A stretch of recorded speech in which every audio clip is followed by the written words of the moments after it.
and one of the things that comes to your realization is you first of all bear responsibilities that you're not prepared for. And who unto you if you are born lazy? Yeah. Or you are not used to work?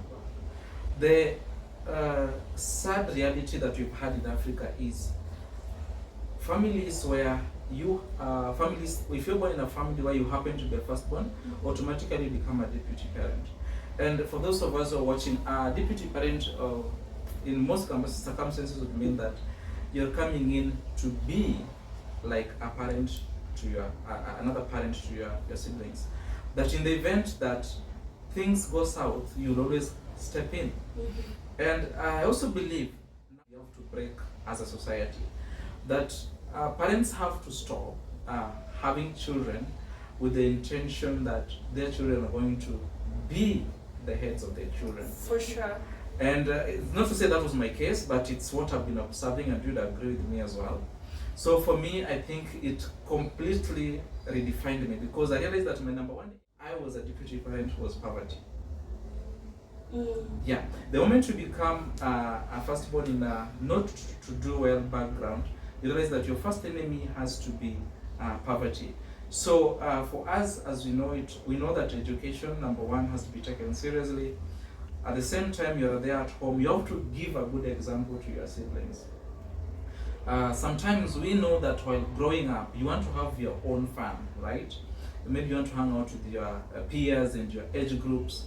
But sometimes you even fear staying out late because you know that there are other people looking back at you at home. In most unfortunate circumstances, actually, even your parents will be looking up to you. Yes. Yeah, just sorry for interjecting. Sure. They will be reporting your siblings to you.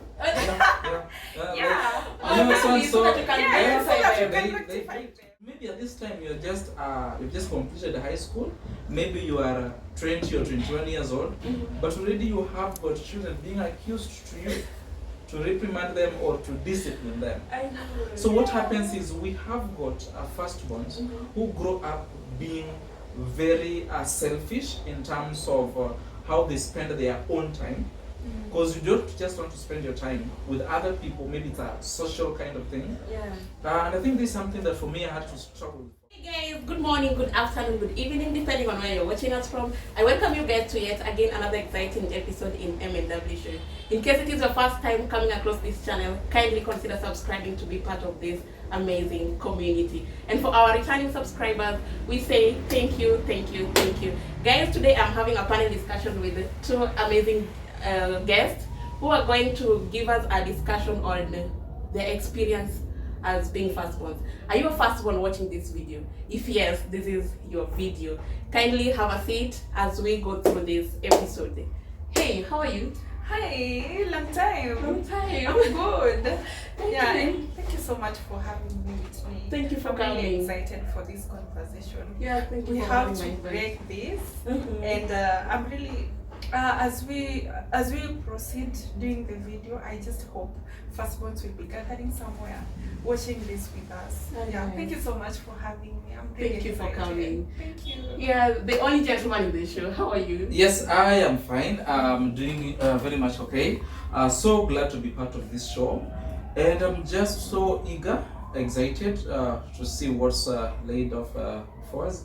Then just let's get it rolling, guys. Let's see how it goes. Oh, thank you. I'm so excited to have you guys. Right.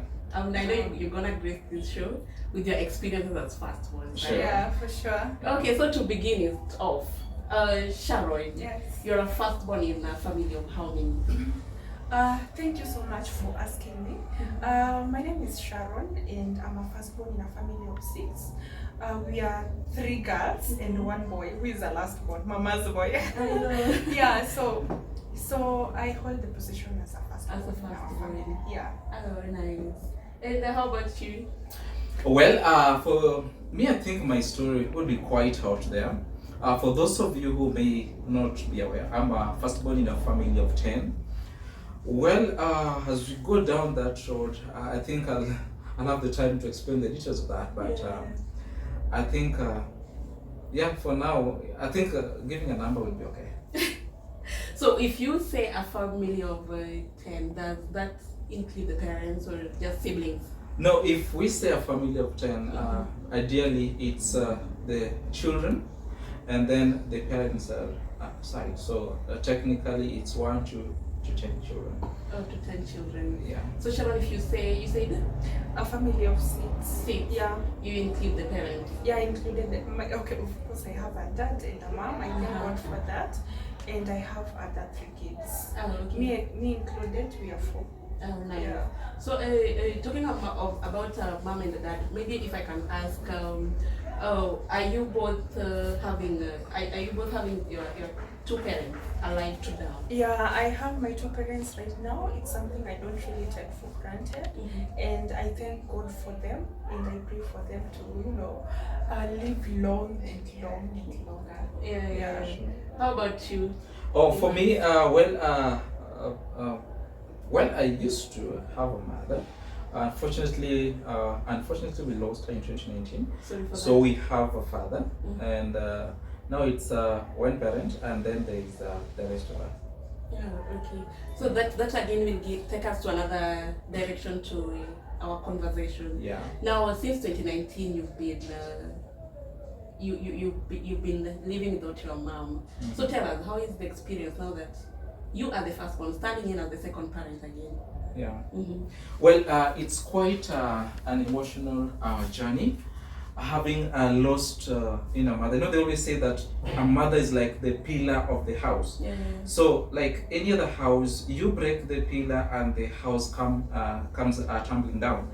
But I think for my case, the story could have been reversed, because when we lost mom in 2019, I think one of the things that we really thank God for is that we had a very strong extended family. So most of my cousins, most of my nephews, most of my aunts, they came in to fill a shoe that my mom, apparently would have left.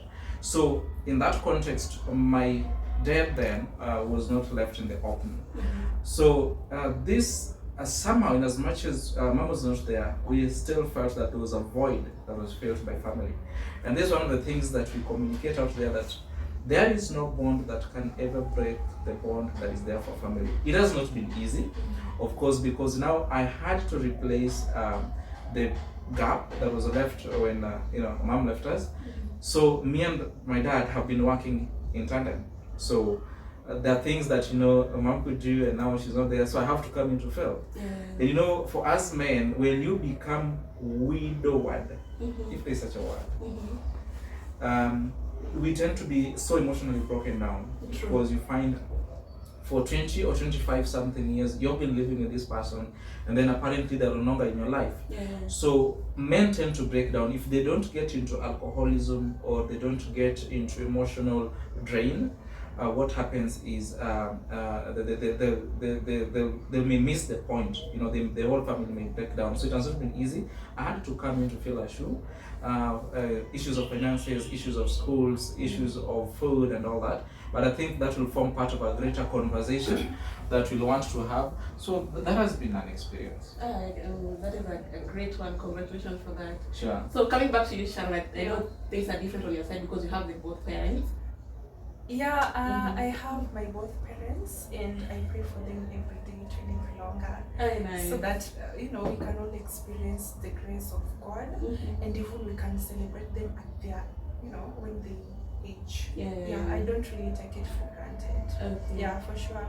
And just to add on what Evans just said, there is no void. There is nothing that can fill a void of losing a parent. True. And that is another conversation. Okay, it's not what we are talking about, but it gives you a totally different experience. And I can't really say I understand. I can only imagine how the experience was and how he took the whole responsibility, and being that it's a really big family, it gives you a totally different experience. Sorry about that, Evans. I just needed to add something on top of it. That is a great one. So again, you're now the firstborn. Out here we say it, you're the second parent. Being a second parent to the other siblings, it means you have to step in as a role model. Yeah. How does that affect you and growing up, like being the child? Well, I mean, she wants to go first. Yeah. Ladies first. Wow. Okay, so being a deputy parent, being Sharon, and I am here, I'm a child growing up, Yeah. Maybe you can increase So- your voice a little. Yeah? Increase your voice a little. Okay, so no one taught me how to be a deputy parent. I got myself into it because I started taking responsibilities from a younger age, and that means I matured very fast, and that also means I didn't grow up as a child. I didn't play like other kids were playing. I didn't just sleep like other kids were sleeping. I was looking after my siblings, trying to get what are they doing? Is something wrong with them? Like literally parenting them, yeah. Taking care of So it did affect me, and I can say I matured very fast, if I can use that word. Yeah. You become an adult when you should be a child. Yeah, and from Africa, African parents, our parents were not taught how to prepare us maybe for adulthood, I can say that. And like I said, I found myself into it, so I took it the way it came. Yeah, and I can say right now I'm parenting myself. That child who didn't play, I'm playing right now a lot. That child who didn't sleep, I sleep, sorry. I sleep, like I'm healing my inner child. I'm being a child when I feel like I want to be a child. When you are a first child, it also depends with the kind of a family you're coming from, because those families, your parents literally teaches you how to take responsibilities. Of course, from a younger age, they teach you how to wash utensils. They teach you how to take care of your younger one when they're away, But I didn't have that opportunity, so I found myself in it. It did affect me, and I did accept it, and I also accepted accepted my parents on that. Okay. Yeah. How about you, Ivan? Well, I think being a firstborn, and one of the things that comes to your realization is you first of all bear responsibilities that you're not prepared for. And who are to you if you are born lazy? Or you are not used to work? The sad reality that we've had in Africa is families where if you're born in a family where you happen to be a firstborn, automatically become a deputy parent.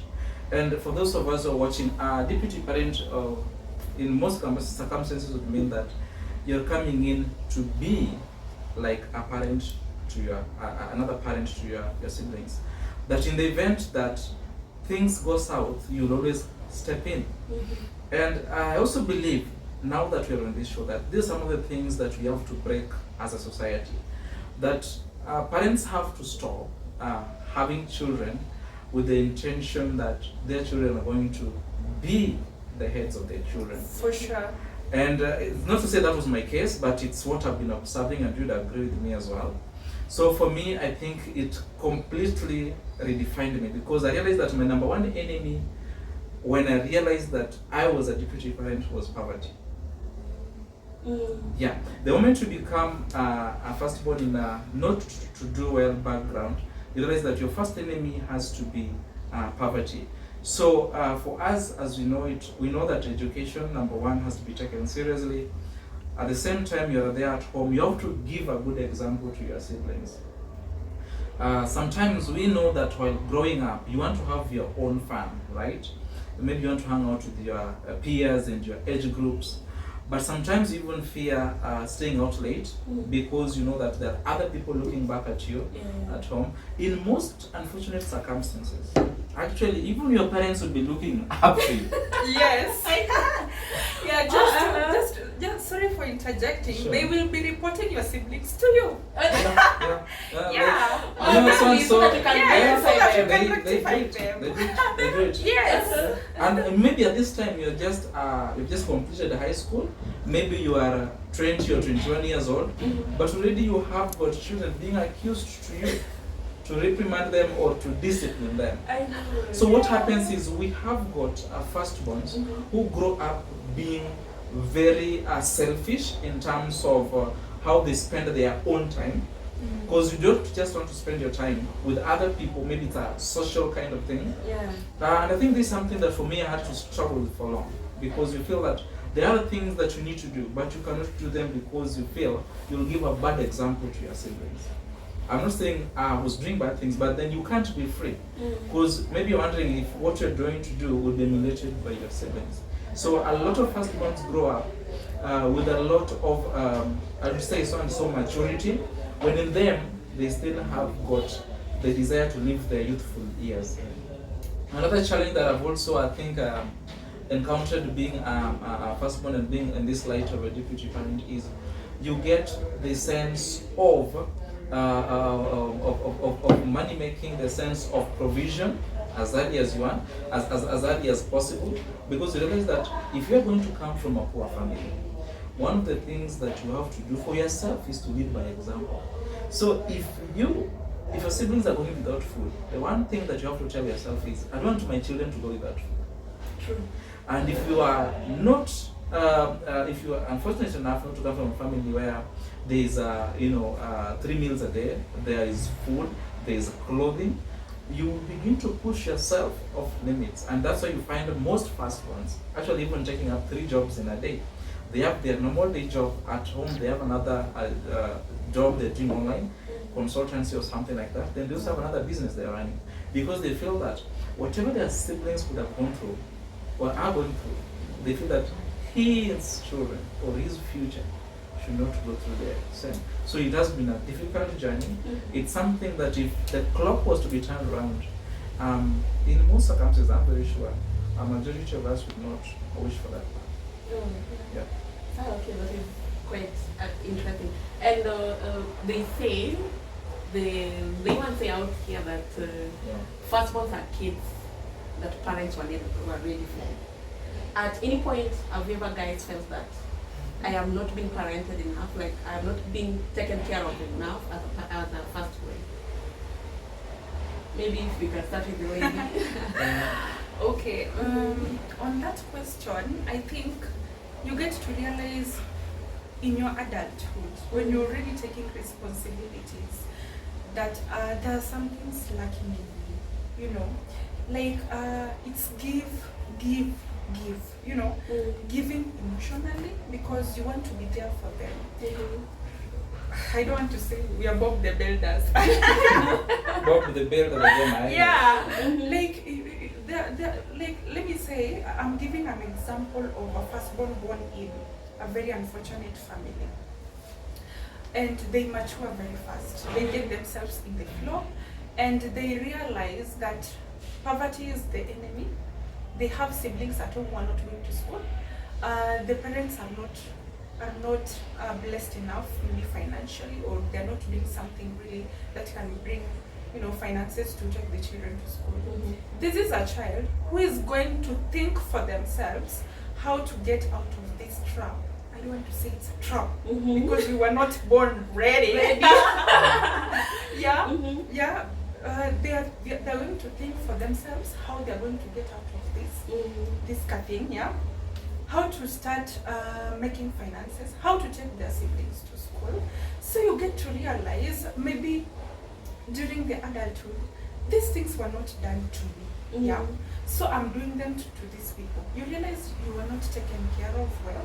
You are not emotionally met well. You realize maybe you're not loved well.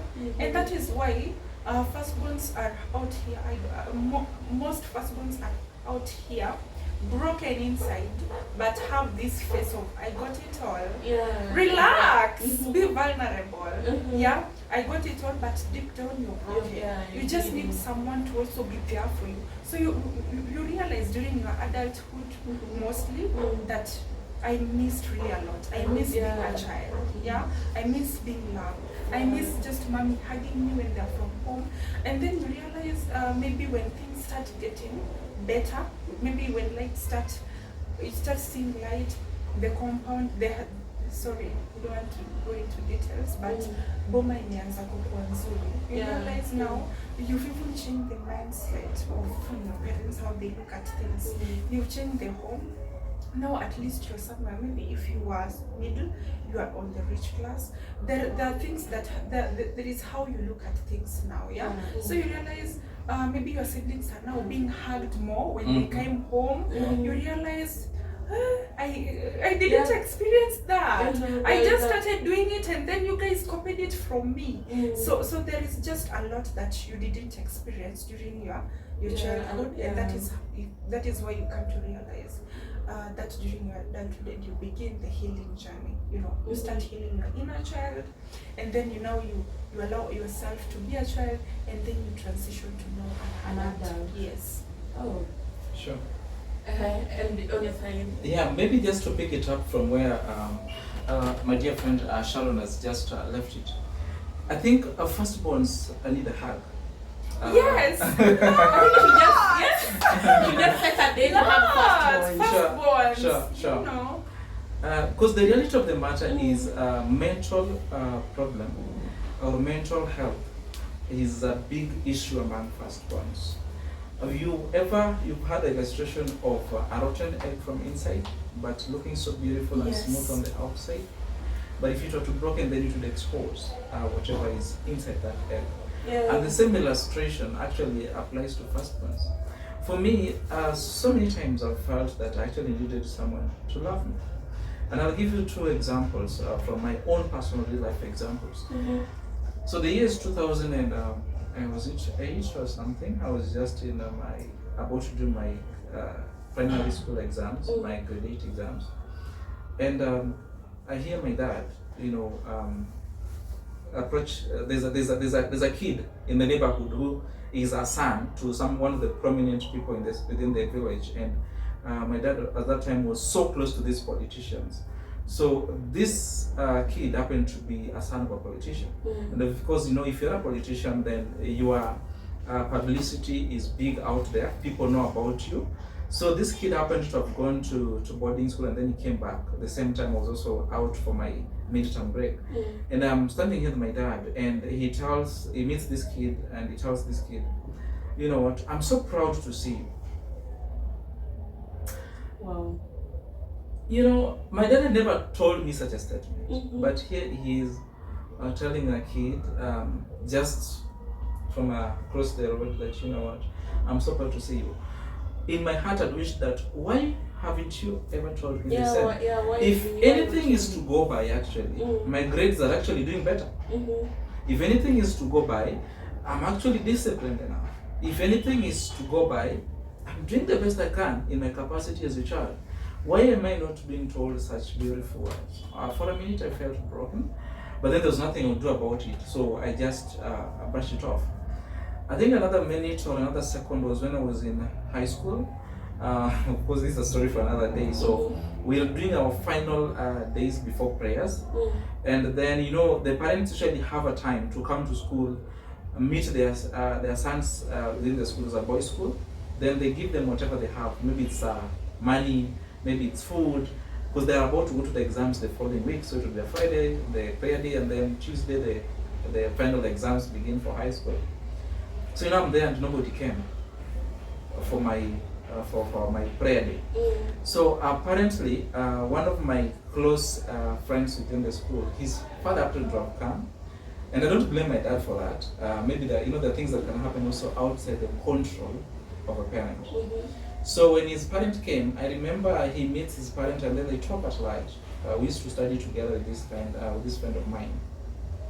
Before the parent leaves, the parent asks for me because even during the holidays, we used to meet together, we used to study together, and then the parent gives him some pocket money, and then he also gives him some food, chapatis and all that. So before I leave, after saying hi to him, before he leaves, I see him dip his hands in his pocket, and then he pulls out a wad of notes. So at first I thought this money was again for my friend, but then he counts 100, 200, 300, 400, 500. Then he says, "Young man, take this." I'm like, "What? You mean you're giving me 500 bucks?" Imagine the whole term. I don't think if I'd held, except for the opening day for my third term, I'd not held such an amount of money. And for once I felt how good it was to have a parent or somebody who would be there for you when you needed them the most. Yeah. Because if anything, your final exams usually is a moment of blessing. Yeah, And that's one of the things that you want. And then my third example, then I'll just hand it over to you again, is when I was after college, after campus, so I'm working.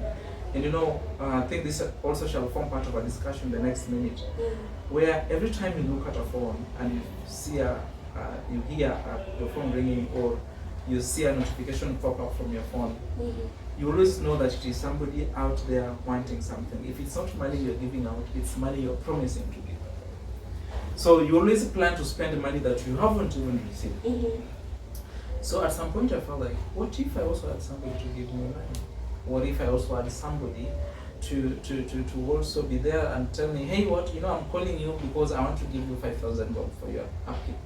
I'm calling you because I want to buy you supper. I'm calling you because I need to do your shopping. It is so stressful, again, being a firstborn, because most of the times, when bad news comes from anywhere, guess who to land on first? Firstborn. You have the answer. I feel you. Yeah. I feel you. Sorry for interjecting again. I think I'll be interjecting more. It's okay. I want to say something on what you have talked about. Yeah, the whole of it. I think we need, as firstborn, we also need to make it clear that we don't figure it all, like you see. We don't got it all. We haven't gotten it all the way you see it. Yeah. The person you see is the strongest, that is the weakest person. True. Sometimes, yeah. And I can only extend grace to other firstborns. And we are children, just like the lastborns. Yeah. And we deserve we deserve love. We deserve emotional. Someone being there for you emotionally. Sometimes you don't. There is something also that is happening with us. We are so used to giving that we don't even realize. What about ourselves now? Like, what about me as Sharon? What have I even done for myself? An example of, I can have money, but then I don't even know how this money is gone. But when I go back, I realize it has gone to different people. Yeah. And then I ask myself, now what about me? Who is there to give me money, like Evans asked? Who is there to tell me, I got you? Who is there to tell me, you are loved and I care for you? I will be there for you in case of anything. I'm just here. Imagine we haven't got it all the way you guys see. We are just children like the last ones. Yeah. And if you're out there, you meet me, please give me a hug. Okay, so that is quite interesting again. Yes. Maybe if I just dwell on the same about playing the role of financial responsibility to your parents and even to your siblings. I know it gets to a point where you give until you're left with nothing. How does this affect your personal growth, financial growth, your planning, your investments? Does it slack, or how does it happen? Maybe you can start with Evans now. I think the whole issue about the burden on firstborns relies on finances. Because the moment you realize that you are you're a firstborn from a not well-to-do family, or your first challenge becomes money.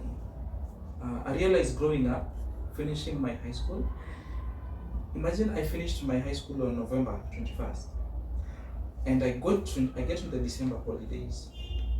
I'm not going to the details of the status at home. Your guess is almost as good as mine. But the schools open in January, and I walk into the school the same day the students walk into the school, because I have to get new shoes for myself. I have to get a new pair of trousers for myself. I have to get mama groceries that evening. The only thing I had to do was to get a job immediately. So most of the times I had to come in to fill a shoe that personally I felt that was supposed to be filled by somebody, maybe a father, maybe a mother, but circumstances had it that they never had the finances. So growing up again, even in campus, I had to use my higher education loans board. It's the same amount of money that is supposed to be used to pay for your school fees and for your upkeep. You also use it to send it home. Wow. Yeah, because the financial situation was that bad. And most of the times, I think not once, not twice, not 3 or 4 times, I almost went into mental breakdown because I give money until I have nothing to give. And you see, I don't know the grace that God has always put on firstborns. Yes. Because when one door closes, there's another door that usually happens.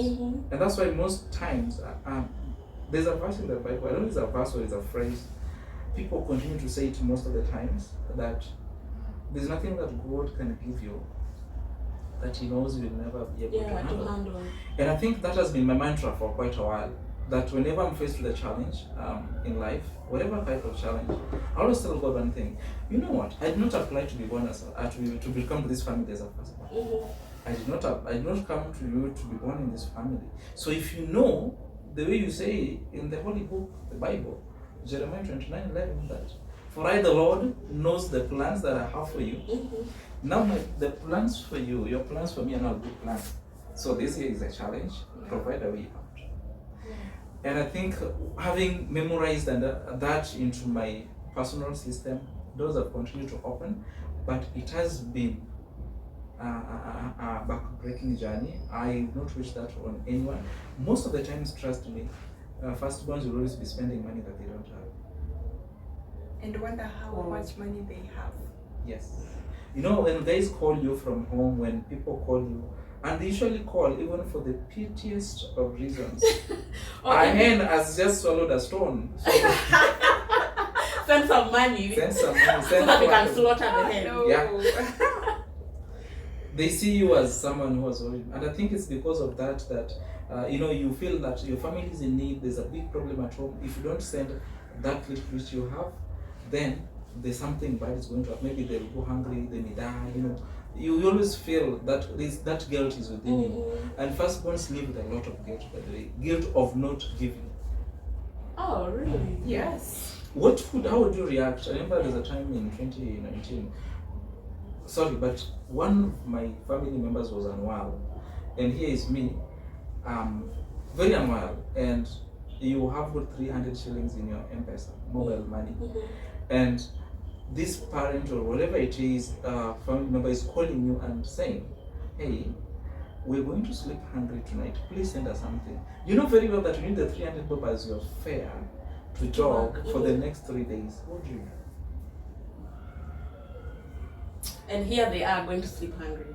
Yeah, so there's a guilt that's already interrupting you. Yeah. So you sit back and say, well, I'm man enough. I am still able to make my way out of this. Let me send the 300. Hopefully, being my man enough, to the grace that God has given people firstborns, I'll be able to get another 300. But what happens if you don't get the 300? Because that's what was in my situation. I never got the 300. So does that mean that you'll be walking to work for the next 2 days? Unfortunately enough, that is what had to happen. So being a firstborn sometimes is, I would say, you are putting your head in. What do you say? You are putting your hands on the deck. Every responsibility will be upon you, but more importantly, prepare yourself for a mental or an emotional breakdown. It only needs somebody, a third or a fourth, to be able to come in and help. Okay. I'm laughing at what Evans is saying. Because Prepare yourself for Sure. for an emotional or mental breakdown. Yeah. Okay. I want to say something on financial planning and growth, it does affect you at some point. But also, firstborns are, are doers. These are people who push themselves so much because they've seen what's happening at home, and they want to, they want to Come in. they want to come in, and they don't want their kids to go through the same things they went through. So one thing I know as a firstborn, and even most firstborns will relate with this, is they push themselves so much, especially when maybe they come from very unfortunate families. You'll find these people dodging up to 4 jobs. They work so hard. They want the financial. They are afraid of failing. They're afraid of being called failures, and they're afraid of poverty because they experience poverty firsthand in a lot. It's the enemy anyway. So it does affect you, especially if you got, everybody is now calling you that their children have swallowed a snake. And interesting that they are children.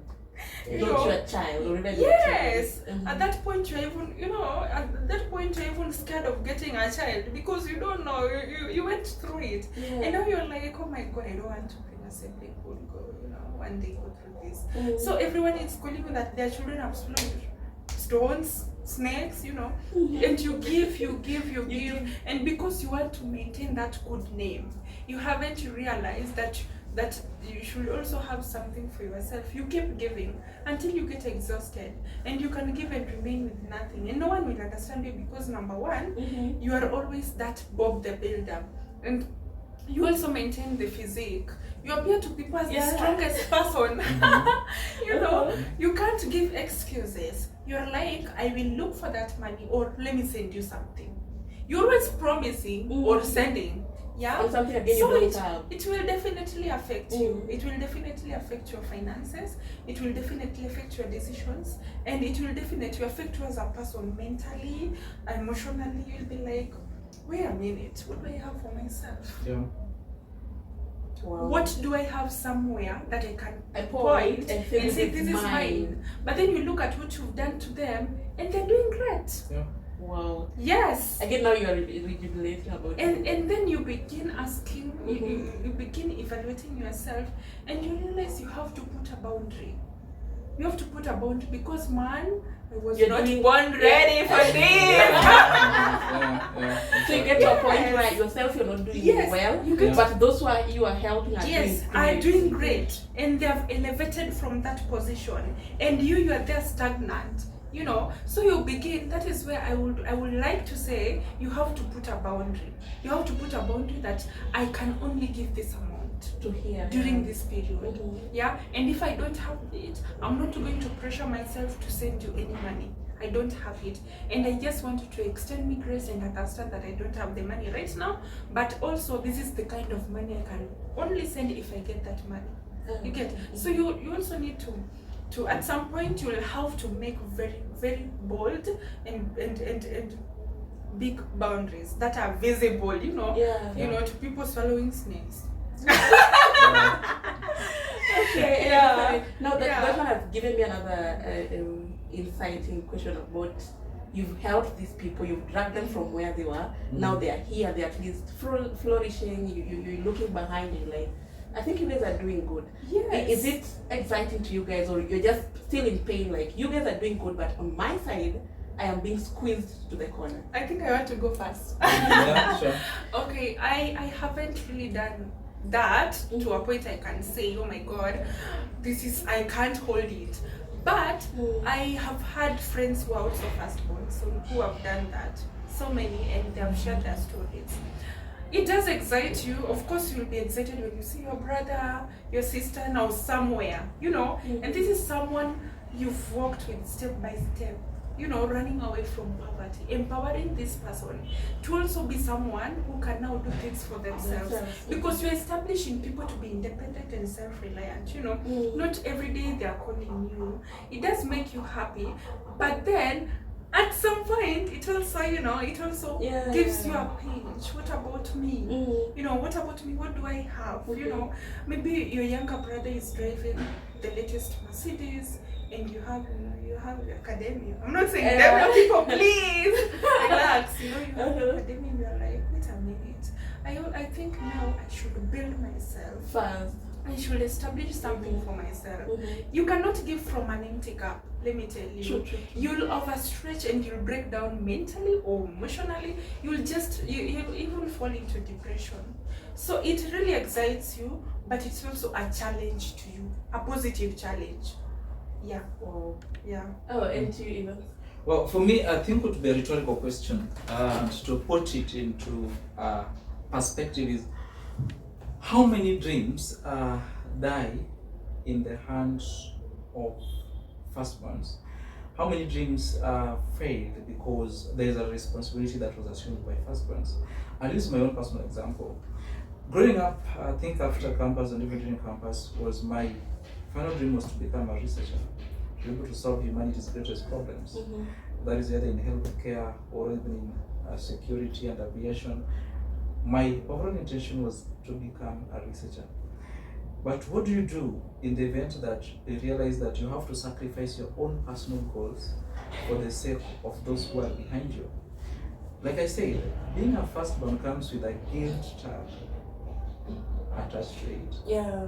So, well, I would have made the decision to not to stop. My intention was not to come out of campus and start working. My intention was to further my studies, do my research, become a professor or something, and then just go into the world of research and all that. But then I realized that if I were to do this, I had siblings finishing their primary school education, about to join, and your parents are reminding you that now you are free, you are done with your campus. Why can't you get a job and help me to pay fees? Of course, I had the chance to stand up to a parent and tell them that, hey, I've got dreams to pursue, take care of your son or take care of your daughter. But then you look back and realize that you are not going to do that. Because in most circumstances, the way the situations came up, if you are not going to come up and help, trust me, nobody was going to come up and help. So again, the guilt trap, you are up there doing so well, you're doing so fine, and everything is flourishing in your environment. But when you look down, kids are not going to school for 4 weeks. People have not eaten. There's no electricity. There's no bar of soap. So what do? You won't sit back there and relax and enjoy the scene. You'll come up, down, and then try to solve the situation.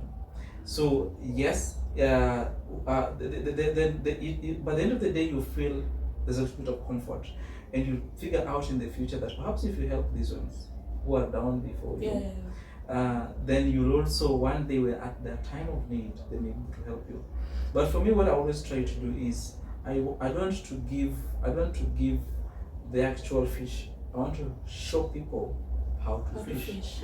Yeah, I want to show, like, hey, if you want to succeed, do this. If you need something, I'll support you through that process. This is the door you knock when you need this. If you encounter a challenge, I want to help do that.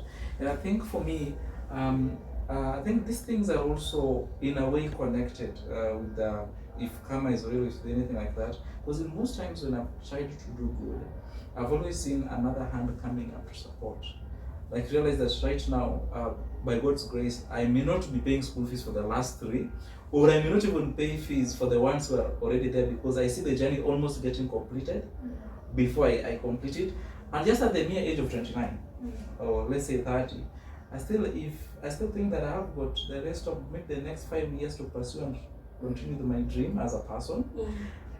Yeah, so that is the feeling, and the feeling has never been good, because you wonder, when will this ever end? Yeah. Actually, if there are many behind you, you want to succeed, but then you see them behind you. So just have to come in and help. But I believe by the end of the day, there will always be a way out. Okay. Yeah. So maybe if I can ask you guys, I think it's kind of a deeper question. I just want to know, are you as firstborns mentally okay? I've heard you guys talk about mental. So tell me, are you guys mentally stable? You need to combine mental and emotional. I think all aspects, to be honest. Oh, let me say this. you get to master the art. Because you'll break down the whole time. Bad news, okay, like you get more of bad news than good news, right? First of all, I'm always prepared for the bad news. Not good news. Uko pale, uko You uko need to ile get side ya to passport. look for the good news, but the bad news will look for you. Bad news is always looking for you. Yes, phone calls, Phone you know, calls, the messages. ones you see and you're like, oh my god, now what is it now? But I think when you experience it more and you accept, because you really have to accept that this is the situation here, so that you don't get into more breaking. Yeah. You have to accept that this is the situation here and this is how we are going to do it, but no pressure on the going. Yeah. So you get to master the art of being okay. There are days you'll wake up and you don't want to be first. You don't want even to speak to them. You don't want to be a firstborn anymore. You know, you don't want people calling you and asking you for money for going to hospitals, you know, for people who have swallowed stones. Who told them to swallow stones? You're the mother swallowed an axe. So I think you get to master the art. Mentally you will be okay. And at some point you won't also be okay. But we're saying give us more hugs, extend grace, you know, because you can't know what a firstborn is going through at that moment. Yeah. You just master the art of being okay. Yeah. Okay. Yeah. How about you, Evans? So Are the you question was, emotionally okay? are firstborns emotionally okay? The answer is no. I'm speaking for myself, I don't know about the others. Are firstborns mentally okay? I struggle. Because do you know that there are moments when I get broke? And the whole of my contract list, I have nobody to ask for money. Oh. Because I'm used to giving rather than receiving. Receiving. Yeah. Everybody's coming to you, always come with an open hand. But when things go south for you, you have nobody to extend a hand of, borrow from or ask from. So you're ever living in a state of panic.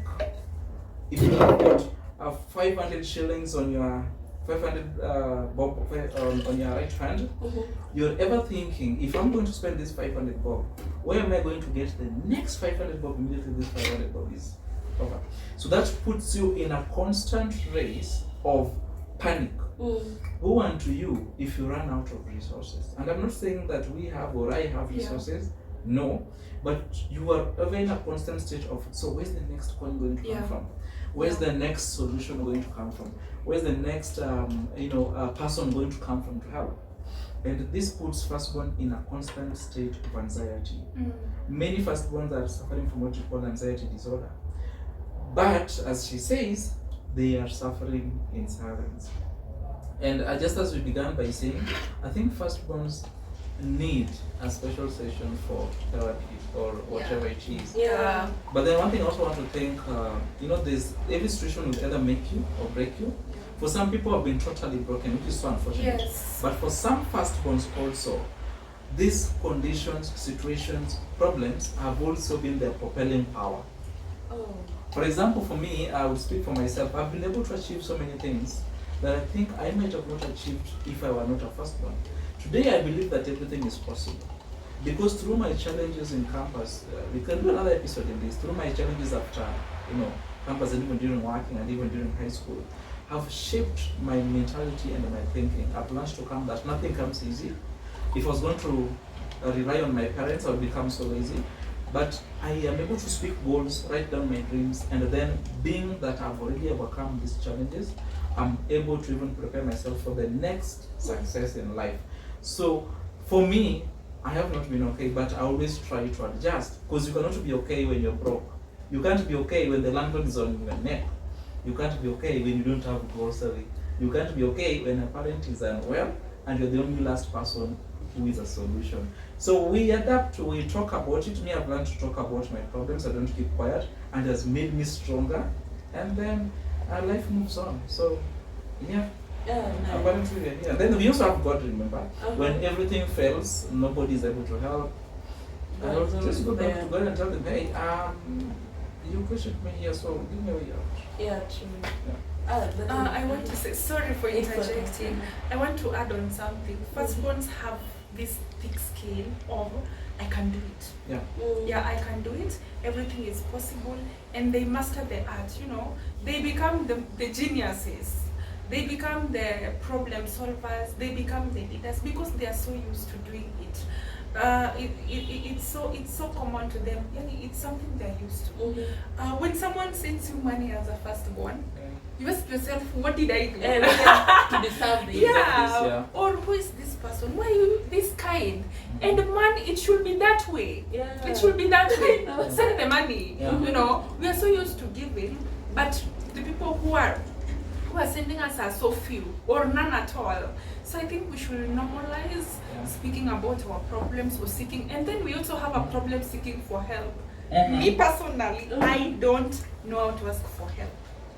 Wow. That's I like don't another know. greatest I don't know mental- because I'm so used to doing my own things, solving the problems. You know, thinking, how are we getting here? Let's go. And there was a time I was somewhere, and then someone was saying I have so much masculine energy. Masculine energy. Like, it's because I'm so used to doing things by yourself. I'm a girl, guys, but Sure. but I'm so used to like doing things, keeping things on the move, you know. And when someone does the same to me, I begin like, oh my god. And then, but then it should be that way. Yeah. It should be that way.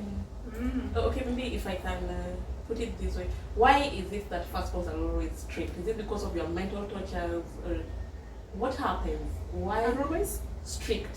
You guys are strict. You guys are always, things should be done in this way. Why? Let me go first. I think, first of all, the idea that you are a firstborn in the first place gives you responsibility. And to whom much is given, much is expected. So the moment that you realize that 10 people are behind you, or 8 or 9 or 5 or 6 people are behind you, the first sense that comes to you in mind is that you need to be responsible for these people. So you feel that if they make a mistake or if they slip back, it will be blamed on you. And then secondly, the reason why firstborns are so strict is because they believe that there is a very close connection between discipline and success. yes. As a firstborn, you are trying to ride on a wheel towards success as a goal, but then you believe that if you are not disciplined enough, you are not going to be successful. And this would partially explain the reason why, on the contrary, most firstborns are also careless, because they believe if they mess up, someone is up there to look down to them.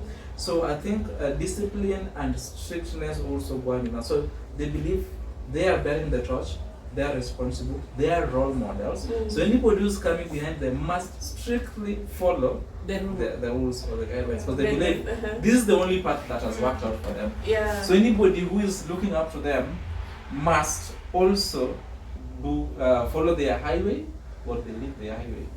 Wow. Yes. That was a great one. So maybe if I can ask again, does being a firstborn affect your relationship with others? Like, for example, you, Evans, does being a firstborn determine the kind of lady that you will date? And you, Sharon, does being a firstborn determine the kind of man that you're going to date? Who is I that? think she has to let us ladies first.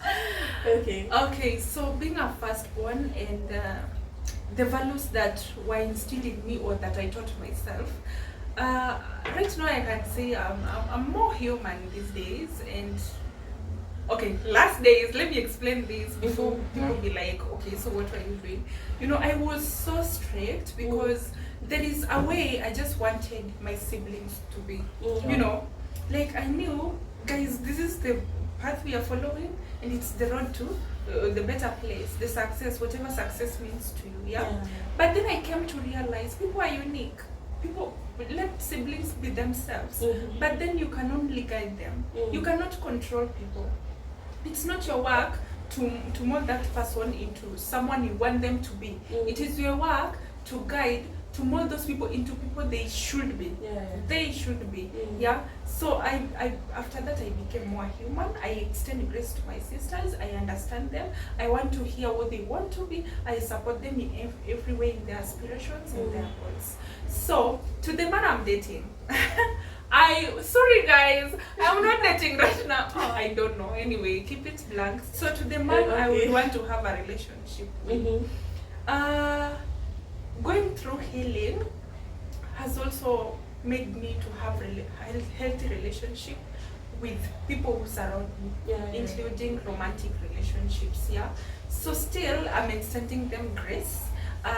Being a firstborn, not so much, but then there are those value systems that I hold, and I'm looking into that man, you know, like that man akuaje, there are things I can't compromise because nimetoka huko na siwezi, you know. Yeah, so I think that is all that I can say. Okay. How about you, man? I think for me, I think as a firstborn, when it comes to matters of the heart, you want to be very selfish with emotions. Because as if the dating role, rather in the dating scene, there's one role that I think I've tried to, to work on it or try to manage it. And it basically says you cannot make a mistake twice.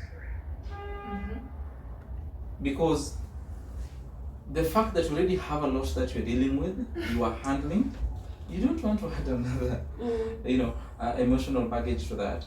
So yes, it's true that being a firstborn affects your relationships and affects the kind of person you are.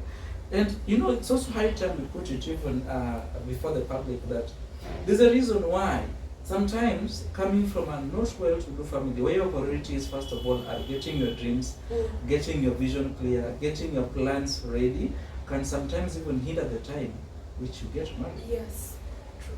Because first of all, I'll give you an example.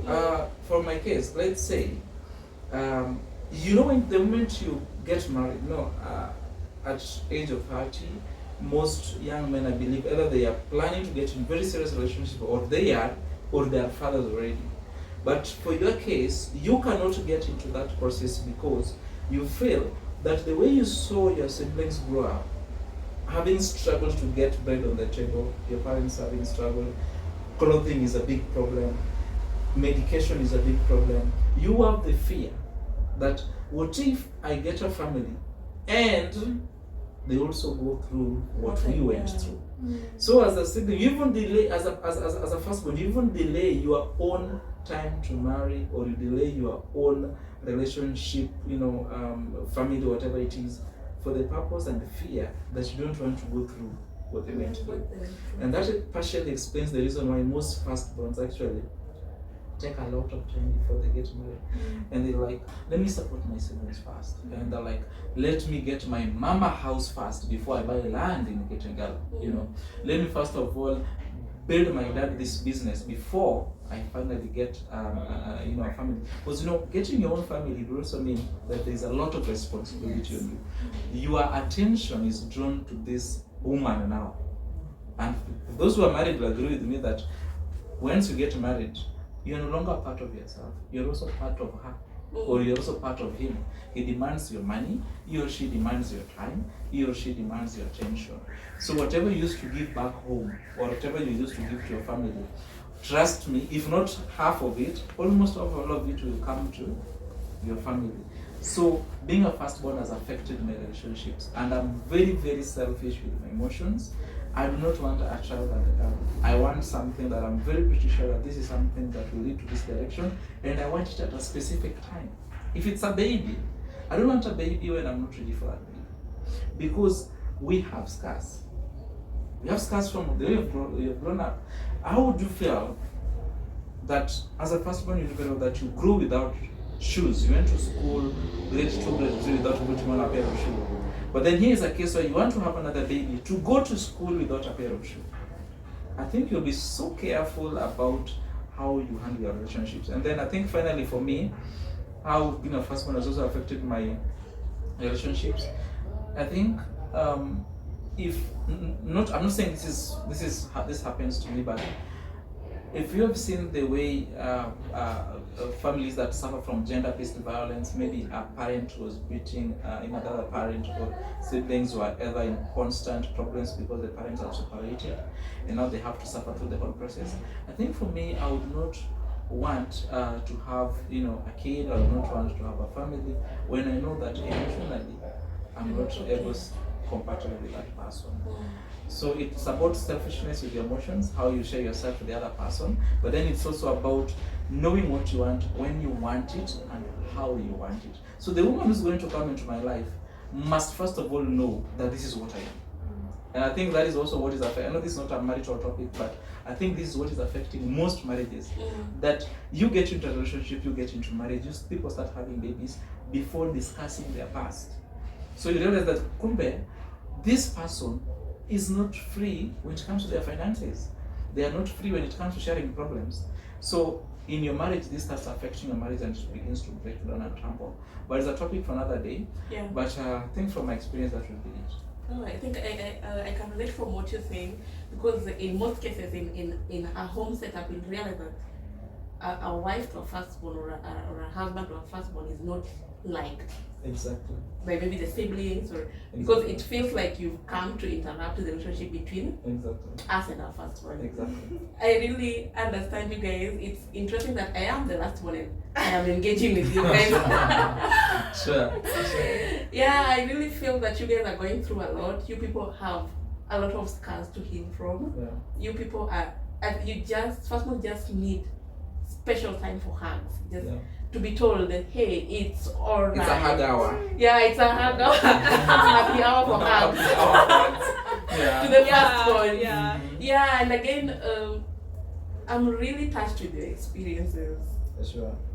Being a firstborn is something that a person. It's expensive. I know it's expensive. Yeah, that's the one. It's very expensive to an individual to be a firstborn. Yeah. And the society expects a lot from you. You also expect a lot from yourself. Your family also is expecting a lot from you. And for that, I don't know. I feel like I am privileged enough to be the last boy. Because that is the things that you go through are things that I can barely handle. Sure. I think it's just by God's grace that you live to see another day. Like these are all here. We have to see tomorrow. Sure. And I don't know what to tell you guys. I am so grateful to have you. Yeah, maybe just before we wrap it up, perhaps maybe a word to the people out there who are listening is, you know, times, I understand times have changed. The times when our parents used to have children and used to have babies, you have multiple number of kids without, you know, they say that every kid comes with their own plate. Kila mtoto huja na sahani yake. But that's a scam. That thing is not working, it doesn't work. That's a scam. So what are you being trying to mean? If, as a parent, you're going to have kids out there, please have the number of kids that you know that you can comfortably, and then the word number one, comfortably means you can pay your rent, you can buy your clothes, you can buy food without still depending on another person or outrunning your pocket. Comfortable, take care of, have kids with whom you know that you shall not burden other siblings with. I'm not saying that is my case, but it's something that happens, then we can see it in the society. Then second thing is men need to man up. If you're a man and you know you have a baby, you have a kid out there, men, and I'm speaking as a man, men need men to grow men. Yes, I know mothers raise boys, but for a boy to be a man, it is to be raised by another man. So men need to come out there. Maybe you are having a kid there, you are having a baby there. Do not be absent in the life of that kid, because that kid may end up becoming rebellious. But as a man, we shape the future of other men. I'm saying this because throughout my experiences, I have been shaped by other men who have grown ahead of me. Men who have had real life experiences, matters to do with the education, matters to do with the finances, matters to do with the marriage relationships and all that. Overcoming challenges, overcoming your own self-esteem, low self-esteem as a man. You need men to grow you and build men. That's great. Yeah. So maybe if we break the ice, you describe yourself in 3 words. Sharon, you also describe yourself in 3 words as the firstborn. Can I say something before we go into that? Sure. I wanted to make a comment, and I think we need to go back to the root cause of this problem.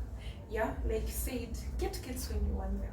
get the number of kids that you're comfortable raising, True. you know, and when you're also ready in every aspect of your life to get kids, yeah. So I still think the society still expects, not like Itambo, but it's still there. You know, it's a conditioning that has been there for centuries, you know, but then we also need to break this, you know, we need to break, it should end with us. I won't let my beautiful daughter send me money at that younger age, or go through something because of me, you know, sacrifice her own dreams or her own things, you know, because of me. No, I won't do that. So I think these expectations should end with us, and we also need to understand this is a conditioning that has been there for centuries, and we can't break it or end it with 1 year. And it still also goes back to parenting, you know. How are you parenting your children? You know, which parenting styles are you using? Which kind of a parent are you to your children? Which expectations do you have for your children? You know? And even as we draw expectations or we look into things that we need from our children, we also still need to be careful that I don't want to use the word black tax. We should also be careful to ensure that our kids grow as children. They experience their childhood very well, and they transition to adulthood smoothly and seamlessly. You know, we teach our children the whole process of being an adult. We let the children be children. Yes. So maybe as we close, you can describe yourself as Sharon, the first one in 3 words. Evans also describe yourself as Evans, the firstborn, in 3 words. So I'm a life junkie, highly driven and ambitious. Oh, nice. Yes. So the money is coming into my life. It's on a light note, guys. You better be a life junkie. Better love life. Okay. For me, I think I'm a go-getter. Whatever I lay my eyes on, I think I'll go for it. And I've proven myself before. Secondly, I think I'm full of ideas. If one thing fails, I'm always glad to try out another thing. I love to bring new ideas where none existed. And this has also helped even propel my career throughout my career journey, even in school and all that. And then finally, I'm also adventurous. I love traveling a lot. I think I don't like being in one place for more than, longer than I expected. So I always love to explore places and see how it looks like. And maybe, who knows, I have a plan of traveling the world. So at some point, to be part of my adventure. Wow. I have an adventure list, so I take it. That's great. That was good of you guys. I really enjoyed this discussion with you guys. At this point, I get to understand how it feels when a parent says, nimekufundisha so that you can ufundishe wenzako. I feel how it pinches you guys. I feel where you guys get the shoes. How the shoes you're fitting it is not even fitable enough for you guys. And it was a good discussion. I am happy to have. I think I've liked the panel discussion. Wow. It was so engaging. And I am very much grateful for honoring my invite to the show. MW is very grateful, and I wish to see you guys more and more often, because I've realized that we need to talk about a lot of things. Yes. Yeah. So back to you guys. Thank you very much for tuning in. Thank you for watching. Thank you for being part of this episode. It is a Firstborn episode. This is an episode where we've talked about what Firstborns experience. We've talked about how it feels to be, not to be a child, and you deserve to be a child. This is a discussion that I was so passionate about, and when I invited this and they gladly accepted my welcome, my invite, I was so much excited. And I know you guys are going to enjoy as you watch it. And maybe what I can say is watch, share, and subscribe, guys. And I will see you guys in the next episode. Adios.